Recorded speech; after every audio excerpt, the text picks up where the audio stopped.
रहेगी। बहुत बहुत शुक्रिया रऊफ आपका तमाम तर जानकारी के लिए। अहम खबर यूपी से बाराबंकी में 100 साल कदीम मस्जिद को मुनद्दम किए जाने पर समाजवादी सदर अखिलेश यादव ने बीजेपी को खूब आड़े हाथों लिया। अखिलेश ने कहा कि बीजेपी फिरक़ेवाराना तनाव को बढ़ाने की कोशिश कर रही है। अखिलेश ने यह भी कहा कि रियासत में इंतखाबात करीब हैं, इसी के चलते बीजेपी ने इस तरह की कोशिशें शुरू कर दी हैं। मुल्क की गंगा जमनी तहजीब को बिगाड़ कर बीजेपी अपनी सियासत कर रही है।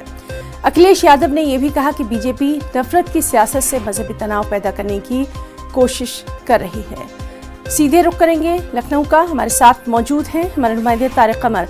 तारिक, जिस तरह से ये खबर दिखाई गई है उसके बाद से लगातार चार जानिब से इसकी मजम्मत भी की जा रही है, इंतजामिया की कारकर्दगी पर भी सवाल उठ रहे हैं और अब सीधे तौर पर अखिलेश यादव को भी एक मौका मिल गया है बीजेपी पर निशाना साधने का। क्या कुछ कहा उन्होंने?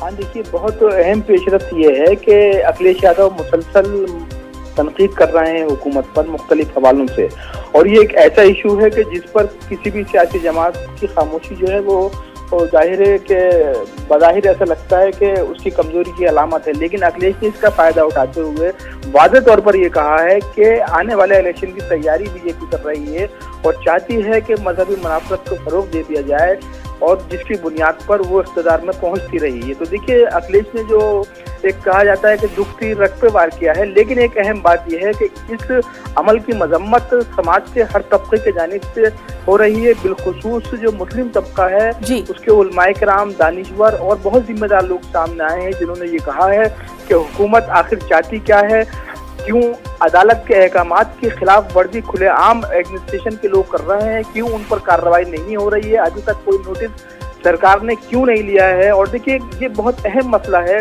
कि जब बाकायदा तौर पर अदालत का हुक्मनामा मुतवल्ली के पास मौजूद हो, वो शख्स बार बार पेपर दिखा रहा हो डीएम को, एसडीएम को, तो फिर आखिर मस्जिद इंहिदाम का कौन सा केस बनता है, क्या मामला बनता है। इस बात में सुन्नी सेंट्रल वक्फ बोर्ड की जानिब जी तारिक, तो लगातार इसी बात पर नजर बनी हुई है कि क्या कुछ इसमें कार्रवाई की जाती है। बहुत बहुत शुक्रिया आपका तमाम तर जानकारी के लिए। अहम खबर आंध्र प्रदेश से।